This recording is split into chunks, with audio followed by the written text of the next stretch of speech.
Welcome to Gurukul মাধ্যমিক। আজকে আমরা সেট 2 এর বিভাগ ক্ষয়ের ভৌত বিজ্ঞানের টোটাল 21টি প্রশ্নের উত্তর করব। চলো সেগুলি দেখে নেওয়া যাক। এগুলি খুব ইম্পর্টেন্ট।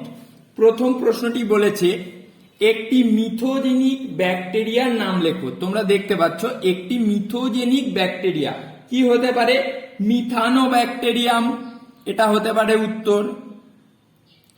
মিথানো ব্যাকটেরিয়াম।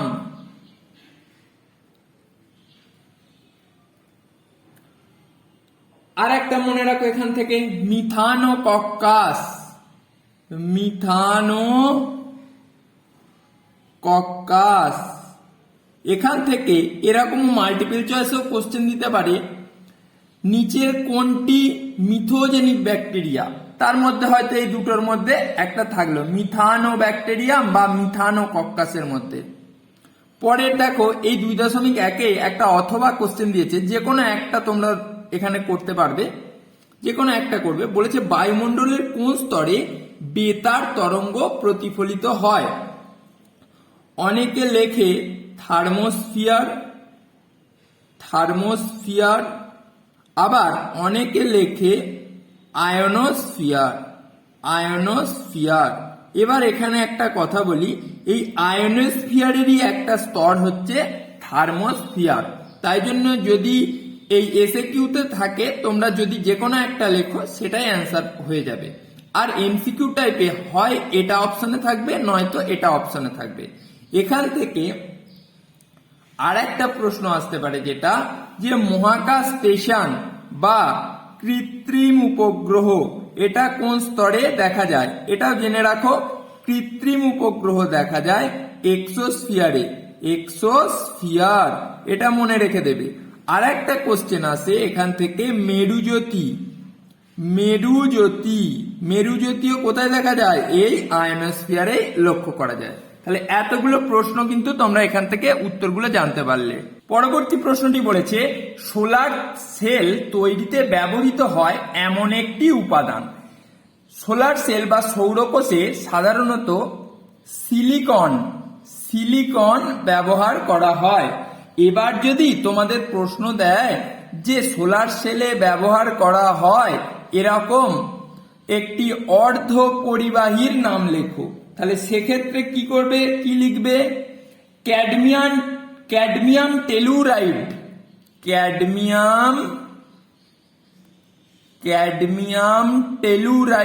এটা মনে রেখে দেবে, এটাও আসতে পারে পরীক্ষায়, ক্যাডমিয়াম টেলুরাইড। এছাড়াও গ্যালিয়াম আর্সেনাইড, এটাও মনে রাখতে পারো তোমরা, গ্যালিয়াম আর্সেনাইড। এটাও কিন্তু সোলার সেলে ব্যবহৃত অর্ধপরিবাহী। পরের প্রশ্নটি দেখো, বলেছে উষ্ণতা বৃদ্ধিতে গ্যাসের অণুগুলির গতিশক্তির কিরূপ পরিবর্তন হয়? তাহলে গ্যাসের অণুগুলির গড় গতিশক্তির রাশিমালা আমরা কি জানি? E=3/2 × kT, তাই তো? ইটা কি? ইটা হলো গড় গতিশক্তি, কেটা হলো বোল্টম্যান কনস্ট্যান্ট, এবং টিটা কি? টেম্পারেচার। তাহলে এইটা থেকে দেখো কি হচ্ছে, গড় গতিশক্তি এবং উষ্ণতা বা তাপমাত্রা এদের সম্পর্ক কিরকম? সমানুপাতিক সম্পর্ক। অর্থাৎ কি, যদি আমরা টেম্পারেচার বাড়াই তাহলে অণুর গতিশক্তি কি হবে? অণুর গতিশক্তি বাড়বে, তাই তো? তোমরা যদি এইভাবে এক্সপ্লেন করে দাও তাহলে খুব ভালো হয়। এই ইকুয়েশনটা লিখে যদি বলো যে আমরা জানি কোনো গ্যাসের অণুগুলির গড় গতিশক্তি তার তাপমাত্রার সাথে সমানুপাতে পরিবর্তিত হয়, অর্থাৎ টেম্পারেচার অর্থাৎ তাপমাত্রা বৃদ্ধি পেলে অণুর গতিশক্তি বাড়বে। এতেই তোমরা নাম্বারটা পেয়ে যাবে। আর একটা জিনিস এখানে মনে রাখো, পরম শূন্য উষ্ণতায় গ্যাসের অণুগুলির গড় গতিশক্তি শূন্য হয়ে যায়। পরম শূন্য উষ্ণতায় গড় গতিশক্তি, তোমরা গ্যাসের গড় গতিশক্তি লিখবে, গতিশক্তি কি হয়ে যায়? শূন্য হয়ে যায়। এটাও অনেক সময় প্রশ্ন দেয়, এটাও মনে রাখবে। পরের প্রশ্নে বলেছে তাপমাত্রার কেলভিন স্কেল বলতে কি বোঝো? চলো লেখাটা দেখি। লিখবে -273 সেন্টিগ্রেড উষ্ণতাকে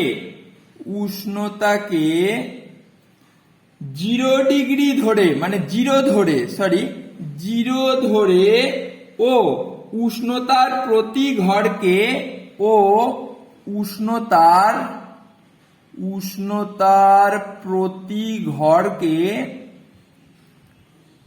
প্রতি ঘরকে সেলসিয়াস স্কেলের সমান ধরে, আমি লিখছি দেখো, সেলসিয়াস স্কেলের সমান ধরে, এটা তোমাদের মুখস্থ রাখতে হবে, এটা একটা ডেফিনেশন। সমান ধরে উষ্ণতার যে স্কেল পাওয়া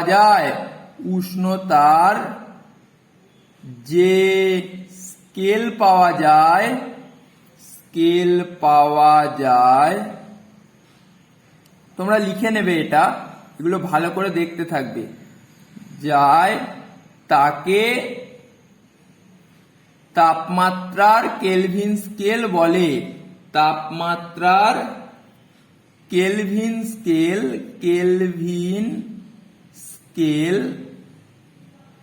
বলে, এটা লিখে দেবে, তাহলেই ফুল মার্কস পেয়ে যাবে। পরের প্রশ্নটি বলেছে কি শর্তে দুটি ধাতব দণ্ডের দৈর্ঘ্যের পার্থক্য যে কোনো উষ্ণতায় এক থাকবে? খুব গুরুত্বপূর্ণ প্রশ্ন। এটার উত্তর হবে দুটি ধাতব দণ্ডের যদি তাপীয় প্রসারণ ঘটানো হয়, অর্থাৎ যদি তাপ দেওয়া হয়, তাহলে ধাতব দণ্ডের কি হয়? দৈর্ঘ্য প্রসারণ হয়। কি হয়? দৈর্ঘ্য প্রসারণ হয়। তাপ প্রয়োগে, যদি তাপ প্রয়োগ করা হয়, এটা ডেল সাইন, এটাকে তাপ ডিনোট করা হয় এটা দিয়ে। তাহলে যে কোনো তাপমাত্রায় এই দৈর্ঘ্য প্রসারণটা যদি এক রাখতে হয়, তাহলে আমাদের যেগুলি মনে রাখতে হবে, প্রারম্ভিক দৈর্ঘ্য অর্থাৎ প্রথমে যে ধাতব দণ্ড দুটি নেওয়া হবে সেই দুটির দৈর্ঘ্য এবং এদের রৈখিক তাপ প্রসারণ গুণাঙ্ক,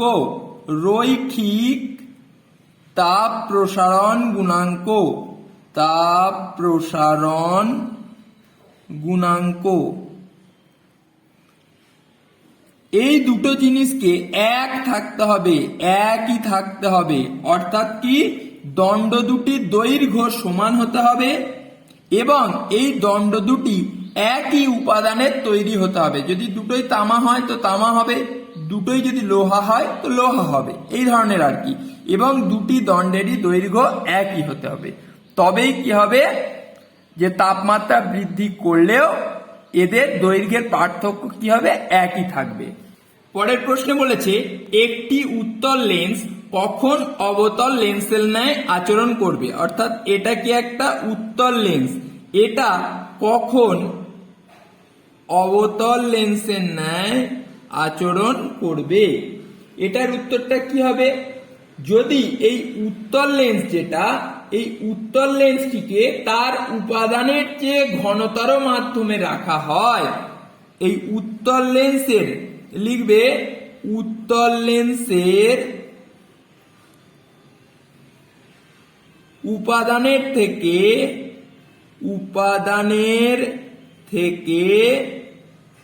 ঘনতর মাধ্যমে রাখা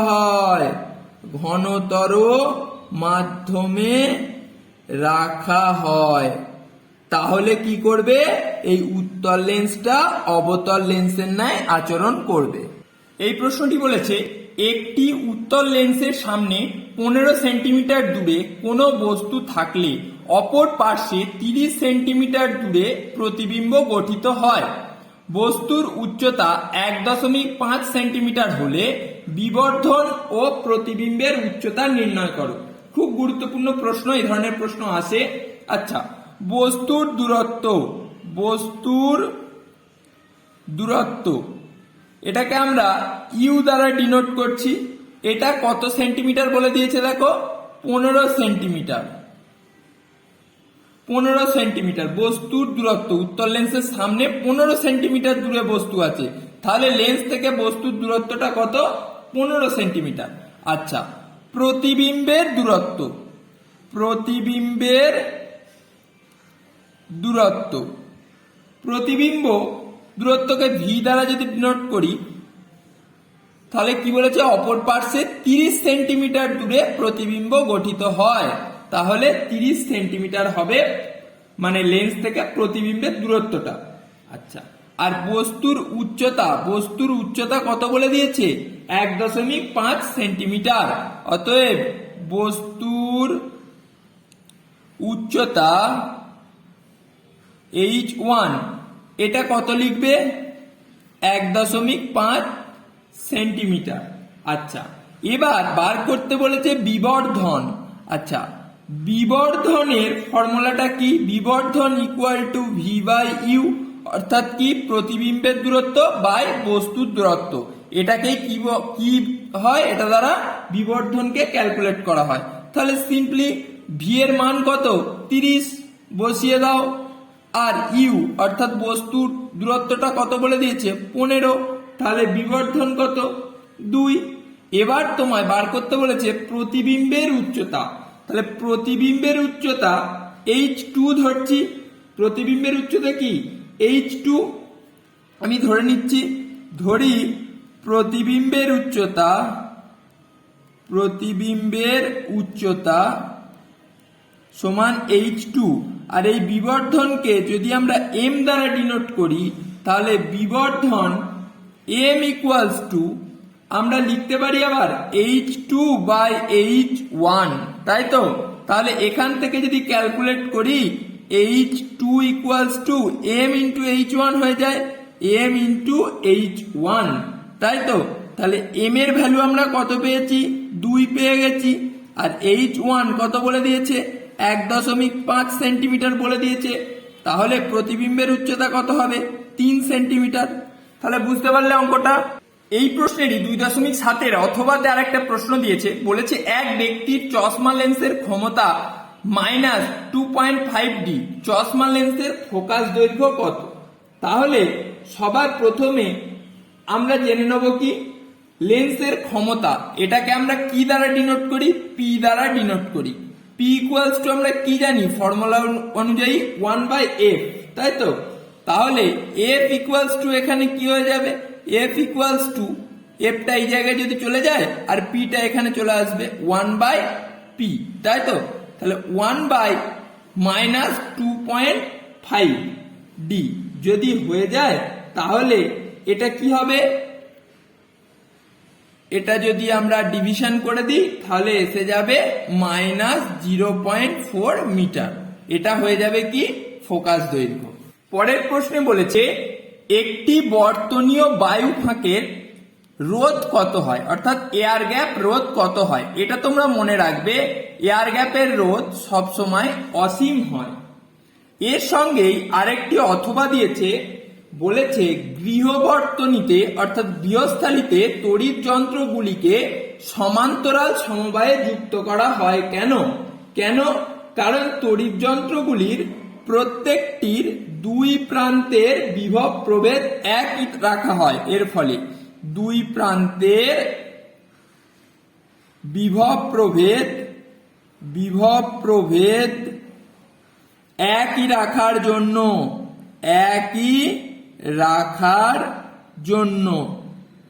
তাহলে এটা বোঝা গেল। পরের প্রশ্ন বলেছে ডিসি জেনারেটরে কি ধরনের কমিউটেটর ব্যবহৃত হয়?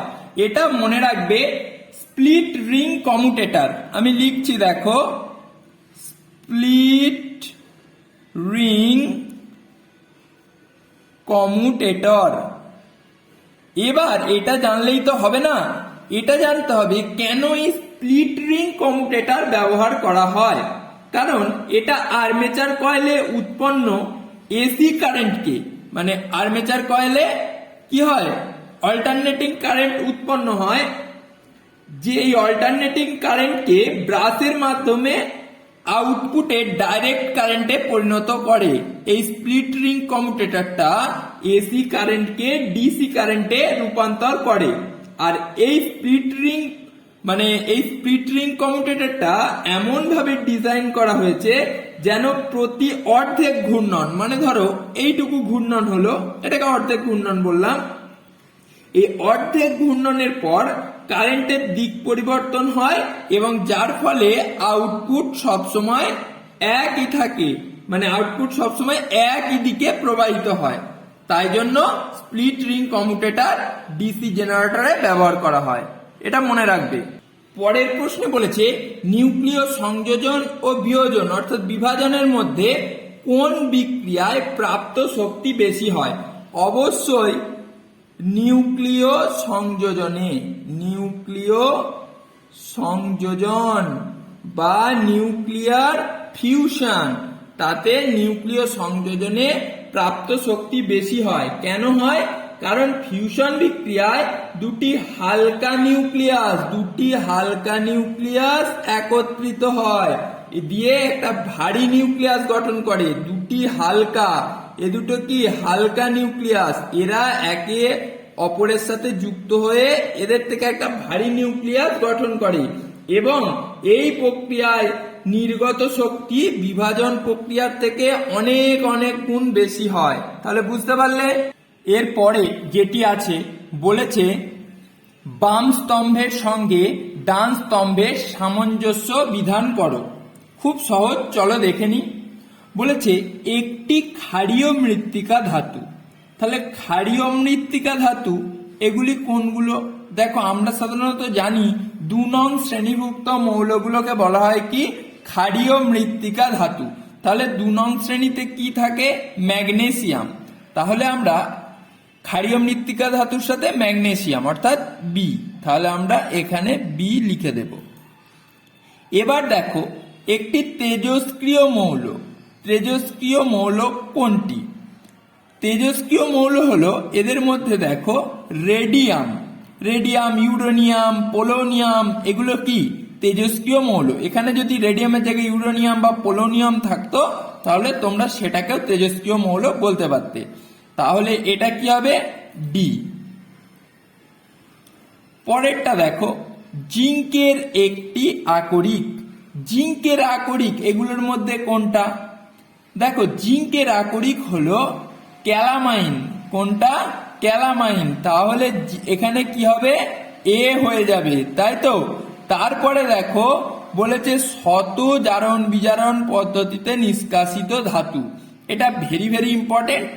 পড়ে আছে কপার, আর এটা মনেও রাখবে, অনেক সময় শর্ট কোশ্চেনেও এটা দিতে পারে। তাহলে এটা হয়ে যাবে কি? সি অর্থাৎ কপার। তাহলে এখানে কিন্তু তোমরা ফুল 4 নম্বর পেয়ে গেলে। এর পরের প্রশ্ন বলেছে N2 অণুর লুইস ডট গঠন দেখাও। এটি খুব সোজা, তো আমি একটু বলছি শোনো।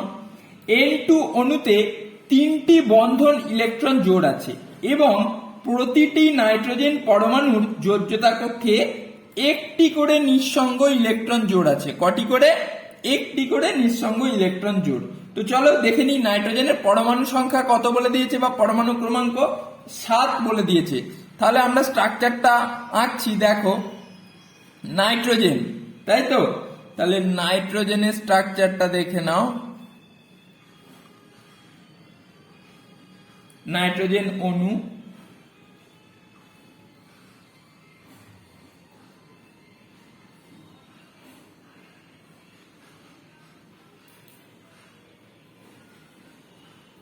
স্ট্রাকচারটা আঁকছি, ভালো করে লুইস ডট স্ট্রাকচারটা দেখে নাও।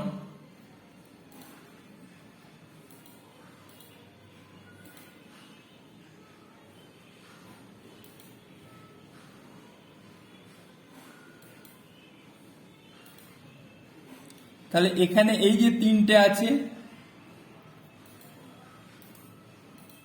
এই দুটো আর এই যে এটাকে লিখে দিলাম পাশাপাশি। এটাতেও এই দুটো আর এটাকে লিখে দিলাম কি? পাশাপাশি, তাই তো। তাহলে এই যে আমরা এটাকে পেলাম, এই যে 7টা, আর এদিকেও এই যে 7টা আমরা পেলাম, তাহলে এটা থেকে কি করবে, নাইট্রোজেন একটা ট্রিপল বন্ড করে যাবে। তো এই যে 3টে এরা একে অপরের সাথে ট্রিপল বন্ড করে যাবে, আর এই যে এক জোড়া কি থাকবে, ইলেকট্রন জোড় থাকবে একটি করে। নেক্সট প্রশ্ন বলেছে তড়িৎ বিশ্লেষণের একটি ব্যবহারিক প্রয়োগ দেখাও। তো তড়িৎ বিশ্লেষণ ব্যবহার করে কি কি করা হয় ভালো করে দেখে নাও। ধাতু নিষ্কাশনে ব্যবহার করা হয়, ধাতু নিষ্কাশন ও পরিশোধন, ধাতু নিষ্কাশন ও পরিশোধনে ব্যবহার করা হয়। আর কিসে ব্যবহার করা হয়, ইলেকট্রোপ্লেটিং, ইলেকট্রোপ্লেটিং এ ব্যবহার করা হয়, ইলেকট্রোপ্লেটিং। একটু ভালো করে বলছি শোনো। দেখো এই যে নিষ্কাশন পদ্ধতি, ধাতু নিষ্কাশন পদ্ধতি, এই পদ্ধতিতে তড়িৎ বিশ্লেষণ ব্যবহার করে গলিত লবণ বা দ্রবণ থেকে কি করা হয়, ধাতু নিষ্কাশন করা হয়। যেমন অ্যালুমিনিয়াম, কপার, এগুলো কিন্তু গলিত বা দ্রবীভূত লবণ থেকে কিন্তু এই অ্যালুমিনিয়াম ধাতু বা কপার ধাতু নিষ্কাশন করা হয়।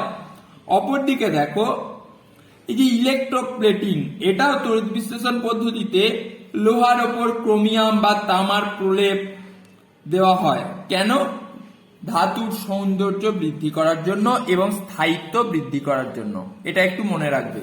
পরের প্রশ্নটি বলেছে চিনির জলীয় দ্রবণ তড়িৎ পরিবহনে অক্ষম কেন। সবার প্রথমেই জেনে রাখবে চিনির যেটা জলীয় দ্রবণ সেটা হলো কি তড়িৎ অবিশ্লেষ্য, তড়িৎ অবিশ্লেষ্য। এটা হওয়ার কারণে কি হয়, এটা চিনিটা জলে দ্রবীভূত হলেও কোনো আয়নিক যৌগ উৎপন্ন করে না, কোনো আয়নিক যৌগ উৎপন্ন করে না। এর কারণে চিনির জলীয় দ্রবণটা কি হয় না, বিশ্লিষ্ট হয় না। এই দ্রবণে কেবল চিনি ও জলের অণু থাকে, যাদের কোনো আধান থাকে না। এই যে চিনি এবং জলের অণু সম্পূর্ণ কি আধানহীন থাকে, আধানহীন। আর এই আধানহীন হওয়ার কারণে এটা কি তড়িৎ পরিবহনে অক্ষম। তাহলে বুঝতে পারলে কারণটা। পরের প্রশ্নে বলেছে গলিত NaCl এর তড়িৎ বিশ্লেষণে কোন আয়ন ক্যাথোডের দিকে ধাবিত হয়। এটা তোমরা মনে রাখবে, সোডিয়াম আয়ন। কোন আয়ন, সোডিয়াম আয়ন। তোমরা নিশ্চয়ই এটা ডিটেলসে পড়েছো, গলিত NaCl এর তড়িৎ বিশ্লেষণটা। সোডিয়াম আয়ন ব্র্যাকেটে লিখে দেবে Na+ আয়ন। কেন, কারণ ক্যাথোড কি, ক্যাথোড একটা লিখছি দেখো, যে ক্যাথোডে থাকে, ক্যাথোড একটা কি নেগেটিভ ইলেকট্রোড, কি একটা নেগেটিভ ইলেকট্রোড, এটা মনে রাখবে, নেগেটিভ ইলেকট্রোড। তাই কি করবে, তাই পজিটিভ Na+ আয়নকে কি করবে, গ্রহণ করবে। এ যেহেতু ক্যাথোডটা যেহেতু নেগেটিভ ইলেকট্রোড, এ তো অলওয়েজ ক্যাটায়নকে গ্রহণ করবে, Na+ কে, এই আয়নগুলোকে আকৃষ্ট করবে, এই এবং ইলেকট্রন গ্রহণ করে সোডিয়াম ধাতু হিসেবে জমা হবে, তাই তো। পরের প্রশ্নে বলেছে স্পর্শ পদ্ধতিতে SO2 থেকে SO3 প্রস্তুতির, অর্থাৎ সালফার ডাইঅক্সাইড থেকে সালফার ট্রাইঅক্সাইড প্রস্তুতির প্রয়োজনীয় অনুঘটকটি সংকেত লেখো। তো কি ব্যবহার করা হয়, আমরা সবাই জানি স্পর্শ পদ্ধতিতে সালফিউরিক অ্যাসিড প্রস্তুতির সময় আমরা দেখেছি, এক্ষেত্রে অনুঘটক হিসেবে প্লাটিনাম ব্যবহৃত হয়। কি ব্যবহার করা হয়, প্লাটিনাম, যার সংকেত কি Pt।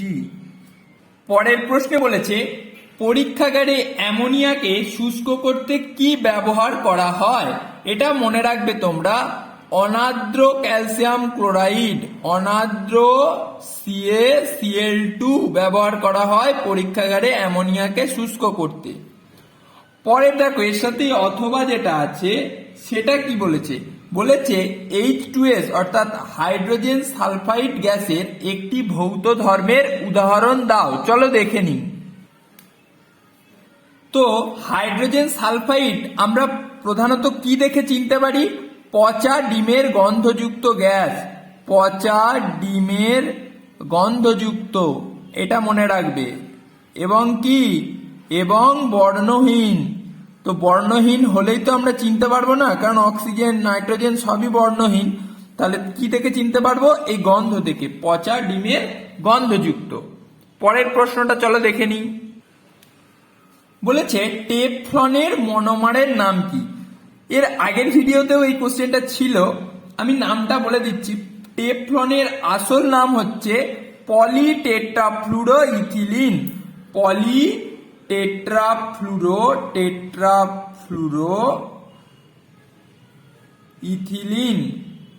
ইথিলিন। তাহলে মনোমার, তাহলে এই পলিটা বাদ দিয়ে দাও, পলিটা বাদ দিয়ে দিলে এই যে টেট্রাফ্লুরো ইথিলিন, এটাই হলো কি টেফলনের মনোমার। এই সেটের শেষ এসএকিউ কোয়েশ্চেন, একটা যৌগ তোমাদের জৈব যৌগ দিয়ে দিয়েছে, বলেছে এর আইইউপিএসি নামকরণ করো। তা আমরা লিখে নিচ্ছি, দেখো লিখে নিচ্ছি। সবার আগে আমরা যেটা দেখব, এখানে কার্যকরী মূলক কি আছে? কার্যকরী মূলক আছে COOH অর্থাৎ কার্বক্সিলিক অ্যাসিড গ্রুপ বর্তমান আছে। এবার আমরা নাম্বারিং, কার্বন নাম্বারিংটা করে নিই। 1, এটা 2, এটা 3। এবার কি দেখবো? কার্যকরী মূলকটা কি আছে? Carboxylic acid group. তাহলে এক্ষেত্রে কি হয়? এক্ষেত্রে ওর সমসংখ্যক কার্বন পরমাণুযুক্ত অ্যালকেনের ইংরেজি নাম থেকে শেষ অক্ষরের ইটা বাদ দিয়ে দিতে হয়। কটা কার্বন আছে? 3টে। তার মানে কি? প্রোপেন। ভালো করে দেখে নাও, আমি দেখিয়ে দিচ্ছি। প্রোপেন। তাহলে প্রোপেন থেকে ই বাদ দিয়ে দাও, এই ইটাকে বাদ দিয়ে দাও, তাহলে কি আসবে? প্রোপান। ভালো করে দেখে নাও কার্বক্সিলিক অ্যাসিড গ্রুপের নিয়মটা, প্রোপান। এরপরে কি হবে? এই যে কার্বক্সিলিক অ্যাসিড, তার মানে কি? ওইক অ্যাসিড, এর সঙ্গে কি যুক্ত করে দেবে? ওইক অ্যাসিড। তাহলে এটা কি হয়ে গেল?